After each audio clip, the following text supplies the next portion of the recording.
Para honrar los compromisos pendientes con nuestros patrocinantes, los Patreons, los Iluminados Mayores y los Reyes de Grandes Misterios, el capítulo de hoy será sobre la democracia. Así que el especial de los 50,000 suscriptores tendrá que esperar unos días. Además, queremos cerciorarnos de estar lo suficientemente encima de los 50K.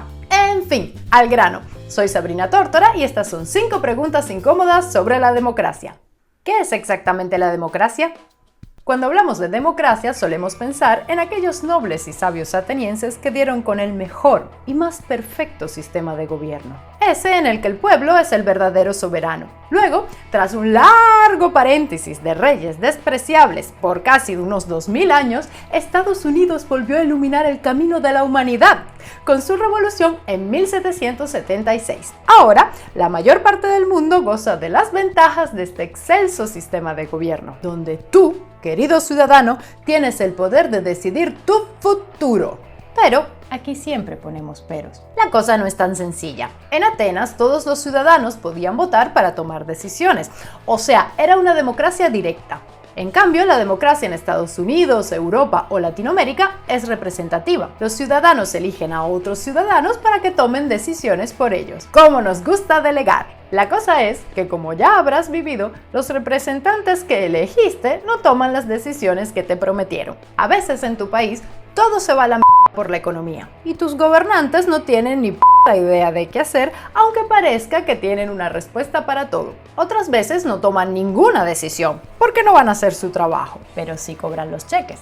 Encima, tienes que esperar unos años para darles una patada en el trasero por su mediocridad. Y puede que la mayoría no piense igual que tú y crea que ese representante tiene que repetir. Así que lo que tú esperabas que fuera una gran patada en el trasero se convierte en una dolorosa patada a un poste de luz, que te deja con la moral por el suelo, lleno de reconcomio y farfullando a la espera de las próximas elecciones. Pero la democracia no es votar cada X años por el abrazabebés o besabuelas de turno. Debe tener otros ingredientes como la libertad de expresión, de asociación, medios independientes, separación de poderes, respeto a los derechos humanos e independencia del poder judicial. En fin, en general la receta es bastante compleja y pocos países pueden afirmar que gozan de una democracia plena. De hecho, según el índice de democracia de The Economist, solo 19 países en todo el mundo son verdaderamente democráticos. El único de habla hispana que entra en esta lista, Uruguay.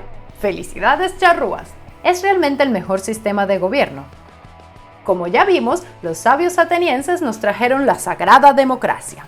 Y ya sabemos que los griegos eran unos cracks y todo lo que hicieron fue la leche. Bueno, aunque curiosamente su más grande pensador, Sócrates, detestaba la democracia. Decía que no podías poner un montón de gente borrica a decidir sobre cuestiones fundamentales de las que ellos eran totalmente ignorantes. Y de hecho probó su punto cuando esa gente borrica lo condenó a muerte injustamente. Aunque sabemos también que la solución no puede ser poner a un rey, a unos aristócratas o a un dictador a hacerlo, porque también pueden ser borricos, además de crueles y despóticos. Así que si eres de los que cree que es necesaria una mano dura en tu país, un caudillo, un comandante o alguna de estas aberraciones políticas, cabe señalar que la mayoría de los países más prósperos del planeta son, unos más, otros menos, democracias en las que sus ciudadanos tienen libertades políticas. Además, la gente es más saludable y tiene una mayor educación que en el resto del mundo. Pero, antes de lanzar fuegos artificiales, te aclaro que la democracia es un sistema de gobierno bastante joven, de poco más de unos 200 años. Sumémosle los 200 que duró la democracia ateniense. Y si comparamos esa cifra con los milenios de imperios, reinos y feudos, pues resulta que la democracia no es más que una niña. Además, como hemos comprobado con Latinoamérica, donde había un golpe de estado un día sí y otro también, la democracia es frágil. Necesita de un equilibrio muy delicado para mantenerse estable. Puede desmoronarse tras una crisis interna o externa o mutar en una democracia autoritaria. ¿Está bien que todos podamos votar? Si quieres ser médico, estudias hasta que se te secan los ojos. Y años después te dan una licencia, no vaya a ser que mates a todo al que le pongas las manos encima. Si quieres ser ingeniero y construir edificios pasa igual. Vivimos en sociedades en las que, para desempeñar labores importantes, tenemos que demostrar que estamos calificados. En la mayoría de las democracias todos votamos y damos por hecho que este es un gran logro del siglo XX. ¿Pero es un logro de verdad? ¿Qué pasa cuando la mayoría de los ciudadanos no tiene educación, conocimiento sobre política y economía y se deja embaucar por el populista de turno? ¿Qué pasa cuando los ciudadanos se arrepienten de su estúpida decisión porque todo se ha ido al garete, pero tienen que esperar años para deshacer el entuerto? ¿A que sí sabes de lo que te hablo? Millones de personas pueden ver sus vidas seriamente afectadas por las decisiones de otros. Pero no teman. El filósofo Jason Brennan nos propone una solución. En su libro Contra la democracia, básicamente emula el pensamiento de Sócrates y plantea: la mayoría no tiene ni puñetera idea de cómo funciona la economía, la sociedad o la política. Que hagan exámenes en los que pongan a prueba sus conocimientos, y si los pasan, venga, coge tu papeleta y elige a tu candidato. Si no, quédate en casita y deja que los adultos se encarguen. Lo que propone Brennan se llama epistocracia y por supuesto tiene bastantes detractores, como todo lo que decimos en este canal. ¿Y tú qué piensas? Dímelo en la caja de comentarios. Pero espera que falta otra pregunta. ¿Y qué tal exámenes para los políticos? El filósofo Jason Brennan propone exámenes para que el pueblo pueda votar. Y los youtubers de medio pelo, Sabrina Tórtora y Antonio Planchar, proponemos exámenes para la gente que quiera dedicarse a la política. Verán, el mismo principio socrático debería aplicarse para los políticos. ¿Cómo es posible que burros iletrados, corruptos y hasta desequilibrados mentales puedan ejercer cargos con los que ponen en peligro a millones de personas? También ellos tendrían que pasar exámenes. Vamos a ser sinceros, en muchos países la política tiene mala fama porque ha traído a personajes de la peor calaña. Gente que si no fuera por el populacho desorientado que los votó, estarían dirigiendo un prostíbulo, una banda criminal o siendo presentadores de un programa rancio de televisión.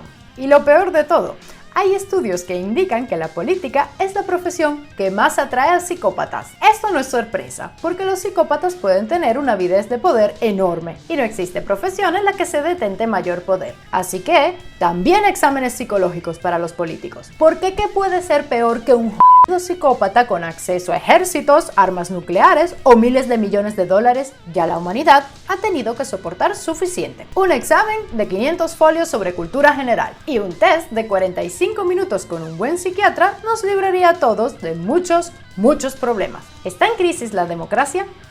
Esta pregunta es un tanto difícil de responder. La democracia, como ya vimos, es muy frágil. De hecho, podríamos decir que siempre está en crisis. Unas mayores, otras menores, pero siempre en momentos que la mayoría percibe como trascendentales. Pero las últimas noticias no son nada alentadoras. Un populismo radical y xenófobo ha avanzado tanto en Europa como en Estados Unidos. Resulta descorazonador que hace apenas 10 años la primera democracia moderna elegía al primer presidente negro de su historia, que traía un mensaje de inclusión y reconciliación para luego votar hace un año por este engendro megalómano, machista y racista. Por su parte, la Unión Europea luce desorientada e incapaz de llevar adelante un proyecto sólido. Pareciera no saber cuál es su papel en el mundo. Mientras un montón de burócratas en Bélgica trata de tomar decisiones a través de intricados mecanismos, los ciudadanos de los países europeos parecieran sentir que la cosa no es con ellos. Esto, por supuesto, ha permitido el avance de populismos nacionalistas, que han provocado cataclismos políticos como el Brexit. Y ni hablar de Latinoamérica, donde nuestros ilustres representantes tienen la patológica propensión de coleccionar George Washingtons que no le pertenecen, al punto de hacer tambalear todo el sistema económico y político de sus países. ¿Qué hacer ante este desolador panorama? Participar, hijos queridos. Votar, ir a asambleas, informarse e informar. No importa si eres de derecha o de izquierda, solo por favor, no dejes que te timen y no dejes que otros decidan por ti. ¿Y tú qué opinas sobre la democracia? Dímelo en la caja de comentarios. Síguenos en nuestras redes, suscríbete, pulgarcito arriba, en fin, que ya te sabes nuestro discurso. Y ayúdanos en Patreon, donde por